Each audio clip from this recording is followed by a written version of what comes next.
Hey, it's ODB from OLP. This is issue 189 of Minitruck magazine, September 2007. We have a lot to talk about.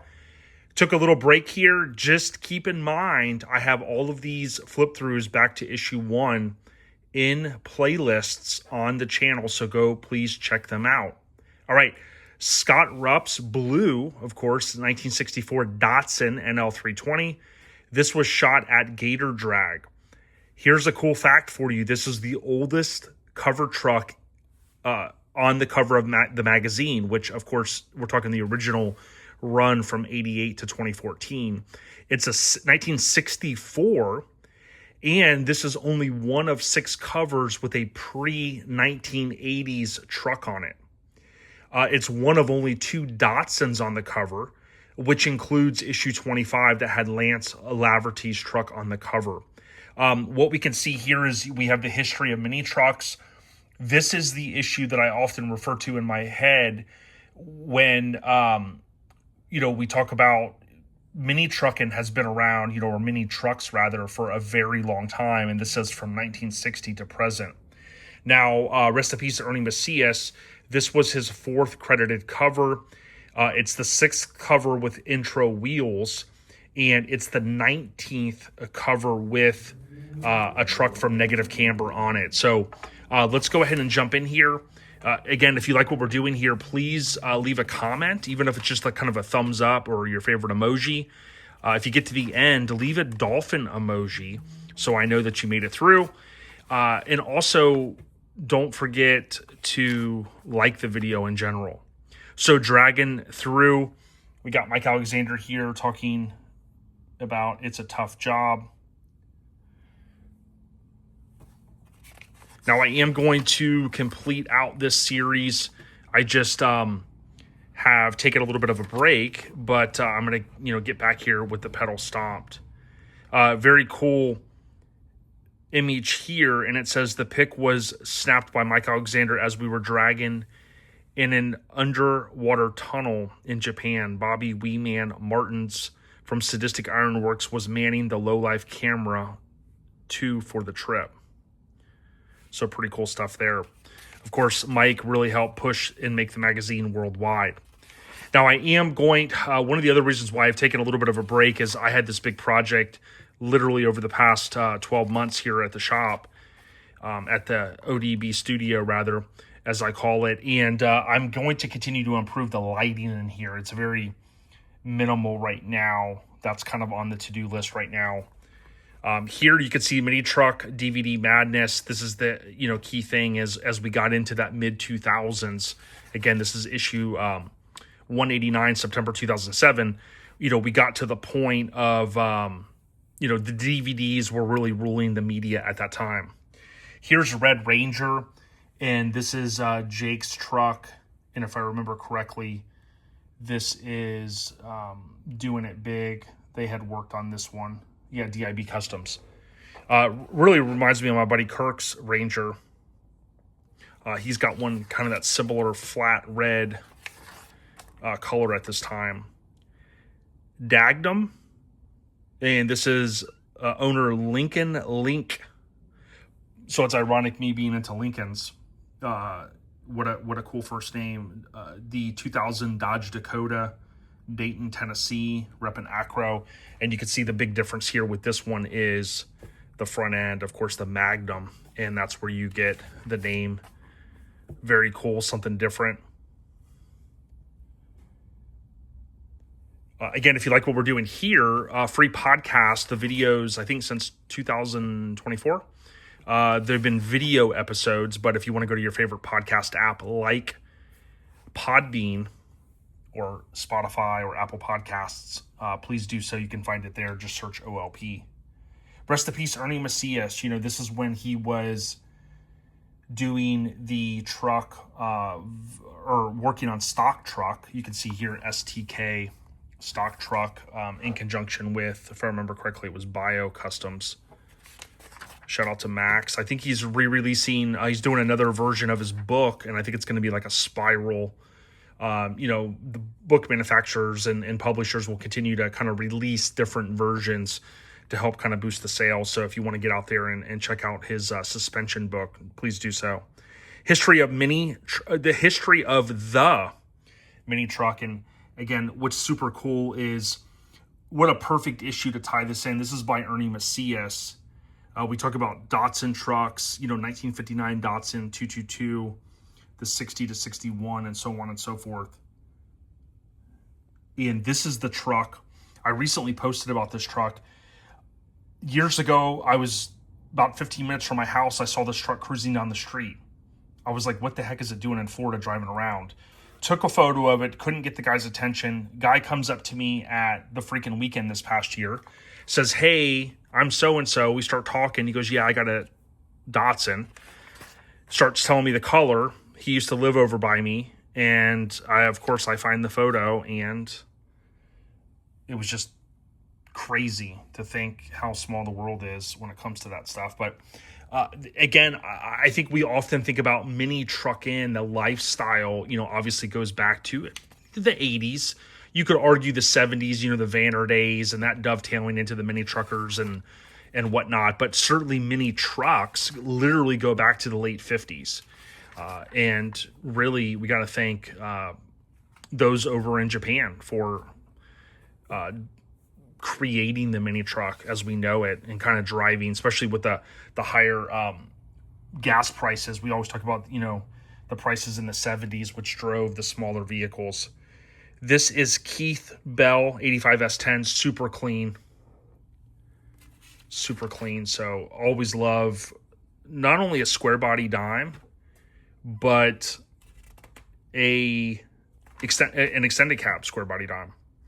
Here's Severed 9th Annual Show and Shine. And this is not my original copy of the magazine. Mine had the poster taken out. I'm not going to be able to show you the poster. I wasn't able to snag it before I started this video. But the time machine there. This one does have a poster, which is super cool. I usually keep all of those in a specific area, but for some reason, I think that one, I don't know if it's in a frame somewhere, but here you go. I thought everything was bigger in Texas. Again, rest in peace, Ernie Macias. Spring, Texas. This is Scott Rupp, R-U-P-P, and super cool truck. It reminds me of our friend Billy Bob's with his NL320, which I got to see at SEMA and several other times, of course, but these trucks are super cool. And if you think about really old school mini trucking, you could argue, again, the lifestyle, 80s, if you will, but certainly like from an old school perspective, 1964, it's hard to get anything more old school than that. Here I'll try to get, and again, the lighting in here right now is not super. Here we go. This is what I'm trying to get here. It's not super awesome like I need it to be. But you can see there. And then, of course, you've got the poster here with Easy, Go Easy, I think it was. And you got Scott Rupp's truck on it. So I'm not going to take this one out, but this is an untorn original issue of the magazine. Stick with me to the end. Again, we're going to continue through here, kind of just showing you. And I wanted to kind of get back in the swing of things. Super cool, super clean bed floor. Just an awesome truck. I think I've tagged him. I know I've posted this feature a couple of times, different times. But I would just basically say that super cool truck. I don't know if he still owns it. I want to say that he does, but I forget. Someone chimed in last time. He either still owns it or somebody else does. But you know how that goes. Here's Deranged, super clean truck. In the era when renderings were all the rage. They still are, but, when mini truckers could kind of start affording them and doing them and just doing the sickest stuff. Cool mini trucking logo there. You got a no regrets up on the top right. And then there's more mini trucking tattoos out there than you probably realize. And Minitruckin always did a great job of showcasing that. Here's Gator Drag. And it's funny because we're on technically I'm recording this December 3rd, 2025. There's Zach's truck that's now finished. And Turkey Drag is this weekend. I'm not going to be able to make it out to Texas, but I know so many people love that show. So shout out to Ben and the entire crew. Definitely when you watch these videos all the way through, whether it's on your break or lunch or at home or on Apple TV or your mobile device, thank you. It definitely helps our channel. This is the Draggits. Enter Poser Boy. So if you've watched all these, you know that kind of entered the realm recently in the line of publication. Danger Zone, 2007. Got the advertised big rig 18-wheeler that was super cool. I love these layouts here. I've kind of talked about it a little bit. You know, now with magazines, you'll typically see less words. Imagine that, and like a ton of photos, which I think is really key because, right, the more trucks you put in there, the more people that are going to maybe go buy it on the newsstand. But I always loved these style layouts here, just kind of with a little tilt of the images, super clean. Dime. This thing was always super clean too. Love that truck. I think that was the one that had the blue rhino lining, and then it had the big hump in the bed with the nitrogen. Super clean. But yeah, I wanted to get back into these. Here's NorCal. This is Gilbert Fuentes 02 Tacoma, super clean. Cool feature by Ernie Macias, rest in peace.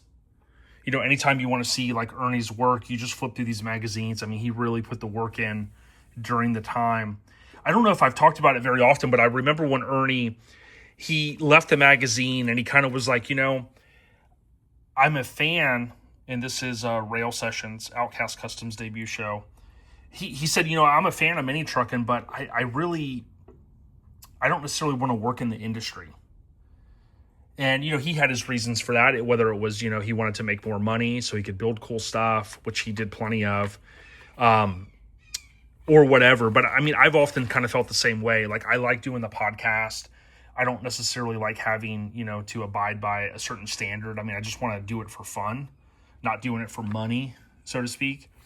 And, you know, I've always appreciated Ernie's honesty with that. He just kind of he was a mini trucker. But he, you know, didn't necessarily feel like he had to work in a magazine. He was having just as much fun, if not more, just doing his own thing. Here's Kevin Pitt, 94 Ford Ranger, super clean.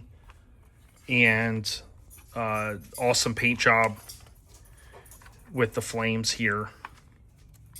Super clean truck. You got Mini Market, you got Wazop. And we're going to round this out here in just a second. Speaking of Max Fish, you got this, Jailman. The riding around.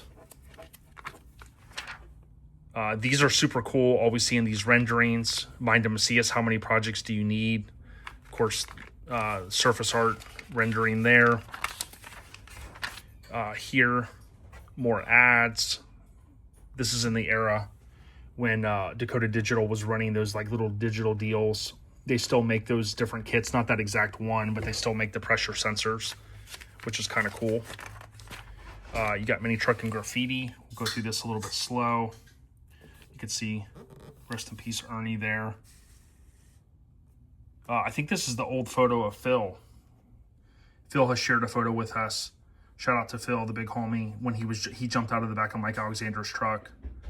Phil Fowler, the OG, and FBI. And I always said it wrong. I always continue to say it wrong, so I have to look at it. It's Fender Bender International. And then you have the, I believe, Sadistic Ironworks Tacoma on the back. So there you have it. This is issue 189, September 2007. If you like what we're doing here, check out the podcast. Check out the website. There's a link in the description if you want to buy some merch. We got some of the coolest merchandise out there, folks. Stay on the rise.